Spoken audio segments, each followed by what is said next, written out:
So you guys moved to UK in 2017. So you've been here for like 8 years. Yeah. Ah, girl. So in those 8 years, what would you say you've achieved? Oh. Maybe you go first. Well, I think we've achieved a lot. I think that it's been 8 years of learning, 8 years of growing, 8 years of understanding a new culture in itself. So I think it also talks a lot about how resilient we didn't know we were by moving here. Because UK will humble you. Yeah, people think migration is that easy thing where you just flip your finger and then you're in a new culture and It's then not you that understand easy. it's not that easy. But I think it's been 8 wonderful years, and I think having each other has been really good. And both of you are doctors. Yep, we are. So how do you manage the challenges of being a doctor, your busy lives, and then being a family as well? Well, I think being both doctors, actually, it's a good thing because there's an understanding of what the other person's life is outside of the house. I never saw it like that. And you can make allowances for whatever comes in. You know that it can be stressful, so you go out into your workplace, you come back home, this person understands what that is like, and you can share stuff, just even share ideas, learn, and decide, okay, fine, we're done with work now, this is home time. So it gives room for being yourself in and out of the house and not feeling like you're juggling two separate lives because you're trying to accommodate somebody else's I've never thought about it like that, I've always felt like if I were to have married a doctor, it would have been very boring. That's how I thought about it, that we'll come back, we'll talk about the same things. I never thought that it would probably be like a better support, kind of like structure. The support is... So that's very interesting. And we do different types of psychiatry. But you're both mental health doctors, you're both psychiatrists, so Well, it's kind of like different similar. spectrums. No, sometimes I have things that I'm not a fan of because I'm doing old age psychiatry and old age consultant. So when I have the younger population, some days I'm like, guy, what's this about? What are we doing here? So it's useful to have perspective. Yes. What's your specialty, subspecialty? So I'm into general adult. General adult. Yes. Okay. So that's people between the ages of 18 and 65. And you are 65 and above, or 60, 65 and above? 65 and above. Which is more boring. Just kidding. I think general adult is more eventful. I think that because it's general adult, I always say with that we are the GP of mental health. So everything comes to us first and then we kind of sieve it out. Okay. So it means you have to have a lot of knowledge in various areas, which I think can be helpful, which I also think helps you keep your skill as much as possible. But at the same time, you want the subspecialists to take over some things from you, which we find difficult to get them to do. And this is your second attempt at subspecializing. Because in Nigeria, that's when you first specialized as mental health doctor, psychiatrist, and then you came here. Did you plan to train again here, or did you just think you had to? We didn't plan to train again here, given that we had done the 6-7 year training in Nigeria, completed that. So I guess it's one of the nuances of migration where it's you almost need equivalence of some sort, irrespective of where you're coming from. So it wasn't deliberate. It was just the reality that to move ahead here, you're going to have to get some form of UK training. I guess one of the few things I've learned quite recently is there's a dress code, and there's a dress code doesn't really mean how you dress or what you carry. If you don't know that there's a dress code, then you don't know. It's not because there isn't one. It's because you haven't found it out. What do you mean by dress code? So what I mean that by being a dress code is when we came to the UK, we thought that it was okay enough to have the experience that we have. But the dress code is for you to be at the best you have to be in this country. You have to be consultant. That's the thing. True. So as much as we fought that initial thoughts around, we don't want to do this, we've finished training, we can't start again. We've got all the experience, we don't want to do all that again. The dress code implies that we have to be consultants to be the best and to work at the level we need to work at. So we just have to find different ways of getting back. I feel like we all did it. We initially started as, let's do middle grade work, and then eventually we were like, let's just do this follow that dress code. Okay. So quick one, who manages the home better? Dipo or Yinka? Well, I leave it with her most times. She's quite hands-on for a doctor who has a busy life. She's quite hands-on. I also feel that, again, my general perspective is marriage is easier for men in a way, and most of my men will probably disagree, but I think it's easier for men. Why do you think it's easier? I think there's a cultural expectation from where we come from around what women should be and what their roles should be. But my wife and I do the same job. We work the same hours, and it's important that I have to show that I'm being part of that domestication, if anyone would want to call it that, of the home. So as much as I try, and I'm not saying I'm good at it, but as much as I try to be part of. You're going to smile in there. Are you saying he's lazy at house? No, not at all. I mean, everyone has their strengths, and it's not about doing it the same way 50-50 all of the time. It's about just knowing that it's a cooperation, a partnership. So on the day it's you know what, I can't be bothered today. Uncle, there you go. So it's okay. Oh, that's very nice. So do you think that your training in Nigeria and your life in Nigeria prior to coming here, do you feel like it has shaped you in any way to kind of like adapt more to being in the UK, or UK is a totally different vibe entirely? It's a mix of both. I think because of our Nigerian training, yes, things are just a bit more effortful in Nigeria. And so we've come here with a resilience bank that the average UK person might not be exposed to. So what they might consider stress or stressors or difficulty, it's a walk in the park. These are life. Yes. So that our threshold for becoming exasperated is quite elevated, and that's a function of everything we've been through in Nigeria. So that's the plus. I'm not sure what are the downsides of. Well, I wouldn't say there are any downsides in the sense of it, because we always knew it wasn't going to be easy trying to change and work in a totally different culture. And I've emphasized culture as much as it is. But I think that we've built a lot of resilience, as Yinka's mentioned, and we've learned new things. And I think that's the thing that I will tell anyone. You know, someone said, if you're not learning, you're dying. Yes. So if you need to be open to learning new things, and the opportunity to learn new things in a different culture is what I've got to spond us on. True. Well, Yinka, do you feel like the, you know, when you said that what we see as like stressful here is probably just like a walk in the park in Nigeria, where we're coming from. Do you feel like this also applies to, you know, when they say, well, Nigerians are like high flyers in many companies and things like, do you feel like it's how hard things were for us in Nigeria that kind of like shows in our day-to-day in all industries in the UK? Because everywhere you go to be like, the Nigerian doctors or the Nigerian bankers or the Nigerian teachers are really good. Do you feel like it's that kind of like background that we have, or it's just different? It's a mix. I mean, we are probably known to be very industrious people in Nigeria, and the limitation back home would be an enabling environment. Yes. So when you come here where life is easier, you're supported to be your best version, and you provide that to people who are innately hardworking and almost have a sense of wanting to prove themselves. It's just a fire waiting to catch on, and it just explodes into what anybody else will see as excellence, but it's just right person, enabling environment, gritty nature, and hustle spirit. Get it done. Okay. So there's something you guys do as a couple, and you do like tutorials. So tell me about this, because I don't know how to name it or how to place it. So it's a tutorial group for CASC exams. What's CASC? Clinical assessment of skills and competencies. And that's for doctors, yeah? Yes, okay. Largely for doctors, for psychiatrists who are in training. Okay. And they're expected to take these exams. It's one of the 3 stages of exams where you have to take and go into what we call higher training in your pathway to be a consultant. Right. So why we started this, there's a lot of background to it. I think it was more around the fact that we had a lot of pain from it. And we also kind of recognized that there's a lot of cultural basis to the exam that people moving from different cultures into the British culture do not have. I get that. And our educational training as medics from different cultures does not translate into the British culture and their medical training.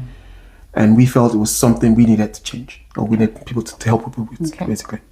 It was an exam we'd had to do. We had to do it a few times. Oh, goodness. Each costing £1,000 per expensive. time. So at the point, and aside the strain of the exam itself, the associated emotions, because it's when the average person, psychiatrist moving here is not in their teens or early 20s. They've established a life of some sort where they're coming from. So the difficulty of managing career progression with family and other things, it's just so. Failing an exam is not just the exam, it's the many things. And after many tears and we eventually got delivered from the exam, we realized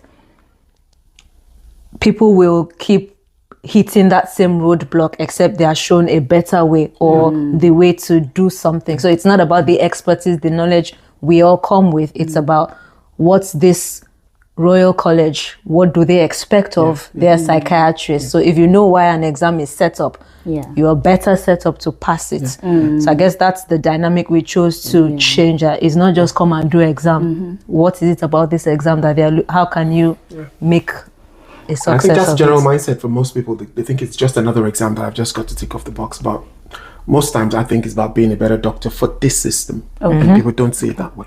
So do you still run this tutorial group? Yeah, we do. Since we eventually passed the exams, I think that was 2021.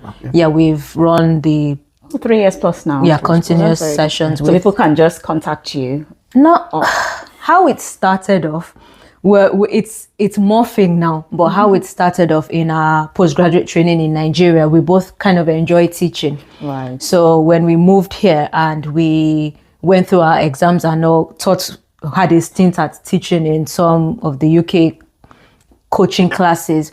So people would come in to say, "Oh, Chief, I'm here. How do we?" So it was a few people we knew from Nigerian training, and then when we managed to succeed with that cohort, it was I know somebody, I know someone, I know someone. Right. So now it's more of a word of mouth.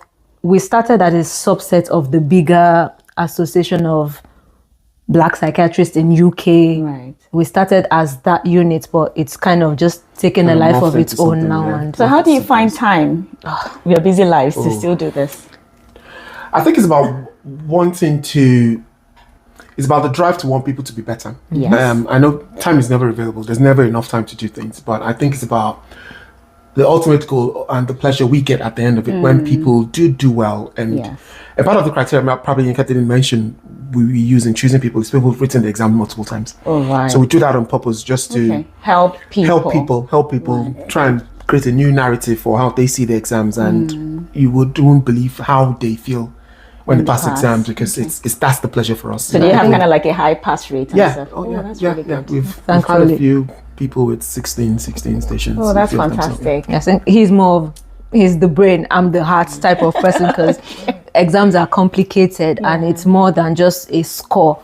So you find out that people are juggling many other things, family, children, and so when a person is not successful with an exam, it's multiple things. So it's beyond come and pass. It's what's happening with you, what are your difficulties. So all of we've moved relationships from tutoring into, guy, what's happening in your life? How can we help? How can we make your life like easy? An all-round it's mentoring. a 360. That's fantastic.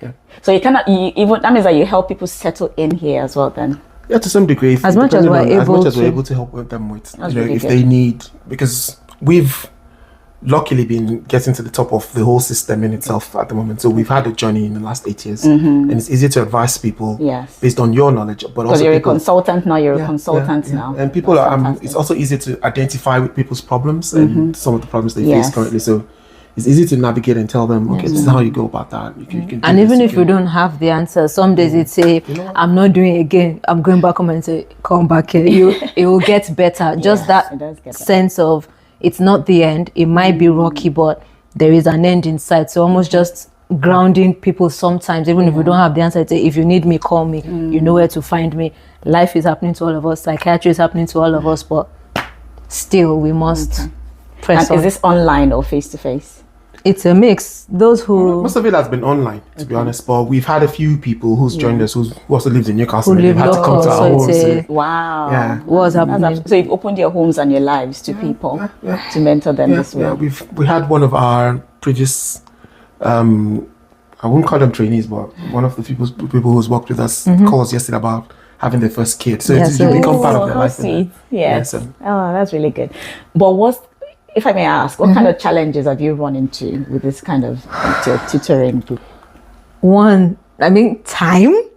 Because when we initially started, it was just both of us, and we'd probably have a session, 2-hour sessions 3 times a week. Oh, yeah. Oh. So it was it was demanding in that way, but as more people have come on board, we've been successful, we're staying with you, we've kind of devolved a bit. But I guess it's managing adults because it's not a young population. So it's how do you begin to whip people's parents into shape? Or some days it's, you know what? Yes. Let people do them, but you also can't let people do them all of the time because there's a goal in sight. So it's just that balance between reining people in sometimes and just acknowledging they are adults and supporting from a distance. So sometimes it's difficult. All right. Yeah. Thank you.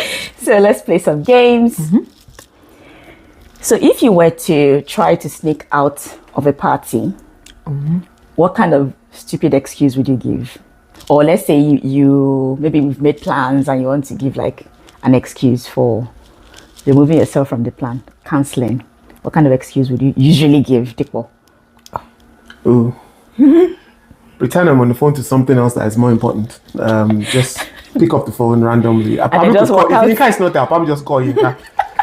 Play along. Save me. So I'm trying to get out of this place. So save me. Just call me in 5 minutes now. You need me back home in 2 minutes. And yeah, that always works for me. Always. What do you usually use, Yinka? I did go no. I guess I have to leave. Yinka subtitles. Sorry. It's okay. So who's your favorite celebrity, Yinka? Anybody at all? Nigerian or not Nigerian? Celebrity, I'm not sure. I've got a few people I like, learn from. Sometimes I just enjoy. Okay, I have different aspects. So music, my all-time favorite, Celine Dion. And all the way. Yes. Entertainment, maybe I like Oprah Winfrey. I've been an Oprah fan since. That's why you've been calling me Oprah, Abby? Since I was a child. Okay. And I think that's it. I like Sarah Jakes Roberts. Who's yours, Dipo? So I grew up in front of the TV. Couch potato like me. Yeah, I watched a lot of TV. So it's probably evolved over time. Okay. I've had people like Bruce Lee initially because you wanted to be all the child fighters at home to action stars like Arnold Schwarzenegger and Sylvester Stallone, all of that been. But I think as I've grown up more, I think I'm more and more into Denzel Washington. Yes, I like Denzel. I think that he speaks from a place of knowledge and understanding that I really, I think I identify with. It's not just about acting for him. He's a very humble person. He never tries to forget his beginning, and he talks about that all the time. He used to talk about that being a garbage man before he became a famous actor. And I think that that's something we all should kind of take from wherever we are, wherever we've become. Don't forget the beginnings. Don't forget it could have been harder than this. So I think he's been fab in that. Very nice. Very nice. So at this point in your lives now, if someone offered you £200,000 to move back to Nigeria, would you take it? I don't think it's enough. How much would be enough? 200 million. Only. So you wouldn't move? Probably not. Okay. Nigeria is better. Electricity is on fleek. The roads are good. Healthcare is fantastic. Would you go for £50,000? I don't think so. Is it one of £50,000? One of How many monthly salary? Would I still be expected to have a stable job? I don't know. Just take the money and go. Oh, well, again, it's not enough. It's not enough. Okay. It's not enough. Okay. I think with the thing, those questions still come down to the respect for human life that comes in those countries. It's not me knocking Nigeria. I love Nigeria. It's a beautiful place. It's a beautiful place if it works. Yes. And it's a place we will all run back to without the money if it works. But unfortunately, it doesn't work. And unfortunately, there's a lack of respect for people's lives. So your £50,000, once people know that you're in the next list of kidnappers, so that doesn't really help me with anything. It's very heartbreaking, the kidnapping situation. Very. Okay. So let's do this quick idioms or proverbs completion. Don't bite the hand that feeds you. It's you. Yeah, the grass is always greener On the other side. Okay. Those who live in glass houses. Don't throw stones. Okay. Make hay while Sun shines. Now tell me those things in Yoruba. Ooh. You thought it was easy, Abby? I thought it was. Okay. So don't bite the hand that feeds you. Yinka, in Yoruba. Try. I don't know, man. Èèyàn kì í gé ọwọ́ tó ń fún yàn ló jẹjẹ. Fantastic. And what does that mean in Yoruba? Literal Give me an translation. example. Yes. So I work in the NHS. I'm not expected to be a whistleblower. But they love whistleblowing We love in it, the NHS. but it's our culture again, Yes. which is why we. It's so different. Yeah, Yes, it's so different. It's so different. Okay, make hay while the sun shines. Make hay while the sun shines in Yoruba. Unfortunately, I don't know what hay is in Yoruba. But what does it mean in Yoruba if you were to interpret it? Okay. Do you want to give that a try? No, please. Yinka, you don't want to try. Hay is dry grass. Yes. So what that would mean in Yoruba, in the sense of it, would be, okay. There's an adage in Yoruba that almost works for that. Igbara lambura and in Konbushon Konigbara. Wow, that's deep. So that means that you don't. Shango is the god of thunder. Is the Thor for most of us that are Marvel fans. What would you say your relocation journey has actually taught you? Because I know you've mentioned about, you coming, it's shown you a lot of resilience, but your own personal values and morals. Do you feel like you've been able to uphold all those things moving to the UK still? Well, I would say so. I'm not sure what you think, but yeah, I guess in life, you're a culmination of everything you have been through. And that's what makes you you. That's what makes your story unique. Yes. So I guess for me, I am everything that has happened over the span of my life. And I guess my biggest lesson, my biggest carry on from Nigeria would be, what's that Yoruba thing? There's something about, there's nothing that is something about being common to all that is. You said it yesterday. Something about Shango. Oh, yeah. Yeah. So I guess. Yes. So I realized just living life and existing that life happens to everybody. The difference is the support and the perspective that people have when they are going through anything at all. So I guess my main value, my driving force for anything would be the person you wanted when life was happening to you. Leave the world, leave people better than you met them. And I think that's more driven by faith. I'm a believer in God, believer in Jesus. And for me, it's so it's how do you make the world better? Life, you cannot stop life and its difficulty, but how do you hold space for people? How do you, even through any adversity, let people know that it will get better? It does get better, and the storm never really takes people out. Absolutely. So I guess it translates into our personal lives. It translates into this CASC thing because it does. Exam will not end you. It's kind of like a selfless thing. It's a drive to. People don't need to suffer, and if you must suffer, people don't have to feel alone when anything is happening to them. Yeah, I agree. I think it's just a different summary I have, which is almost the same similar perspective as has, is that we are all human beings. That's my biggest reflection since I moved to the UK. Yeah. And I do it better in Yoruba. Human beings in Bubuwa. Yes. I say human beings in Bubuwa. Yes. That. Because again, I just talked about growing up in front of the TV, and you've always seen all of this Western culture as superior, as way better, and yes, a lot of things are better.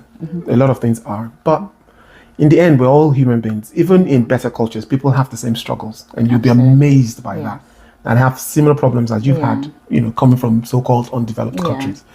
And it's about, I tell my junior ones when I have them with me, I tell them that if you're going to do this job for the rest of your life, diagnoses are always going to be the same. What's going to be different is the stories. If you're not going to invest in people's story, then there's no point being in this journey. There's no point. Rush it. You can't rush it. You have to listen to them. You have to enjoy the story. You have to be part of that story. And that's the only way that they would resonate with you and you would resonate with them. Absolutely. And you have to see the human aspect in it. And so it's, again, like Yinka have put it quite well, it's about understanding other people's difficulties and being part of their story, being part of their that journey. I like that. So with all this deep level, you guys now, you guys are deep. So smart. So how do you guys unwind? Any guilty pleasures? I love sleeping. Marale. I enjoy. I think we connect on that level. No, I sleep early. I don't compromise on my sleep. I love reading books. Yes. I enjoy singing. I enjoy music. Okay. What's my guilty pleasure? Jewelry. Yes. I love jewelry. Yes, you do. I love Coke. Oh my goodness. Coke. That thing is one of those things that was created that shouldn't have been created. No, there's nothing better than Coke in life. Oh my goodness. Ketchup, Uncle. No. What? A lot of things better than Coke. Sliced bread, ketchup. Sleep and sex. Sorry, I don't know Cat. I'm just kidding. Coca-Cola, man. What about you, Dipo? What's your do you have any guilty pleasures? I love to take my time off to sit down. I still love watching movies, so I'm a movie person. I still do that again. But bigger than that, just take me to a nice mall with a good amount of Leave Dipo in a mall. Yeah. You like window shopping or actually no, shopping? actually shopping. Oh my goodness. Online shopping has never been for me. I never get the idea of it. You like to be there. I have to be there. Immerse I have yourself to in the see it. I have experience. to know what the fabric looks like. I have to Nice. know what it feels like. Yes. I have to know what the combination looks like. That's It's- serious. And then you like Lego as well. Oh, yeah. Oh yes. Oh yes. Thank you. Yeah. Yeah. Apologies. I'm putting that one inside. Okay. So, what kind of exciting things are you guys looking for? So, are you looking at doing new things? Are you looking at, evolving with what you already have? Are you looking at doing some things on social media? What kind of things are you looking to do? Well, What should we year, expect from Yinka this year? we're looking to be brave. Amen. Amen. I guess this year I'm looking to put myself out there. Well, that's very nice. And I think that's been my greatest resistance, is being subject to any form of judgment or criticism. But what would my ideal self like to do would be create a space where people are free to unburden, be themselves, and just nothing beats a listening ear. Yes. Nothing beats, okay, fine, I'm going through life. Life is going through me, but we are making it to the end. Nothing beats that shoulder or that voice telling you you can do it through, because I've learned that in the most critical times in my life as well, one of my anchors was Leke Alder and his posts. As much as I didn't know what I was doing, I just looked for Jack and Jill. I think it was it Twitter then? Oh, anyway, Jack and Jill, it was Twitter. And just read, okay, what's this man saying? And I felt seen from an older person's write-up. Very nice. So I may never meet him, but I will not forget him. And I feel that's my biggest strength. So do you feel like you can do that for other people as well? I feel like that's what I should do. It's not even I can do. I feel my life's mission is that's good. holding space, burden bearer type of person. How is what I'm not really sure of. I'm still trying to not overextend myself. So I don't want to be what's realistic, but then again, realistic is relative. Yes. I realize I'm enjoying safety too much. So it's about putting myself out there, closing my ears to whatever's going to happen. People think that I know what I'm doing. You do know what you're doing. My circle of influence sometimes think I have something to offer. I'm looking to play on that and just... I think you do it very nicely because you are I wouldn't say unpaid therapist, but you are very easy to talk to kind of person. It's very easy for me to just drop you one or two chats. You see that I do that sometimes. I'll just drop you and say, this I'm feeling, this I'm overwhelmed. And, some things I don't even tell my husband. Sometimes we need friends that we can just tell some things, to say some things to that is outside our comfort zone. Yeah. So you give reassurances in the most playful way that makes me feel seen and heard as well, non-judgmental, even if I'm feeling like, oh, I can't do this anymore, you just like, Auntie, calm down. Let's take it from the start. So you know how to do it in a very nice way without trying too much. So I feel like you should embrace that and just go for it. Yeah, very nice. We'll do that this I don't know year. if it's about you being a psychiatrist or just, but I think it's more like an innate thing. It's a mix of it's a mix of both. I have had hard knocks in life, and I've learned through those that life happens to the best of people. It's about letting anyone know that actually it doesn't define you. You will get back up. So how about you, Dipo? Well, I think collectively we're looking at expanding the CASC group. first. We have a small niche of people that we kind of help at the moment. Yes. But the feedback we usually get is, can we open this up and try and do it as much as we can without losing the essence of what it's supposed to be? Because for us, the essence is not just to get people through CASC, it's to helping people, and making them better doctors for the system they're in. So we're looking at various things at doing that. I think part of that is I'm doing a book at the moment. You are? Around something like that. Oh, for the tutoring? For the tutoring. Okay. I'm doing some sort of a book. We're looking at animations, which is what Yinka has been doing, trying to find ways to look at you go, girl. Communicate it a little bit more. But as a group, that's what we're doing. As an individual, again, I like the well-rounded human being. I've always felt like I've always got to be a psychiatrist for some reason. I like the totality of being. The mind and the body and the soul, and I always wanted to put that together: the mind, the body, and the soul. So I have this this Instagram page that I've opened for about a year and a half now. Actually titled Mind, Body, and Soul. Really? I've actually not put anything on it. What's stopping you from doing something about it then? I think it's more around fear for myself and the need for perfection sometimes as well. What do you think? I haven't got the right product yet. Start raw, start unhinged, start anyhow, start looking rough, start midnight, start November, start anytime. You're absolutely right. Again, and then outside all of this, seeing you being able to do this is actually quite a huge inspiration for me as well to think, you know what? Thank you. I might as well just give it a shot, because if someone is going out of their comfort zone to do this and be a better human being. We've been here since yesterday. You've helped me rearrange. You've helped me move things on. You can see that it's not perfect, but we keep going for it. My friend Bemi, she sent me a message, like around that time that I was telling you that I was struggling a bit. She said you need a bit of delusion to be able to go for your dreams. If you feel like you can help people, if you feel like you belong to something, or so there's something that you feel like you should be doing, just do it. I guess we're usually our own worst critics. Yes. So it's you'd find the 1 million reasons why it won't work, or why it doesn't make sense, or everybody else is doing it, but you really can't overestimate value that other people get from what we've become so used to. So this year, You're bravery. We're doing it. We're being brave. Okay.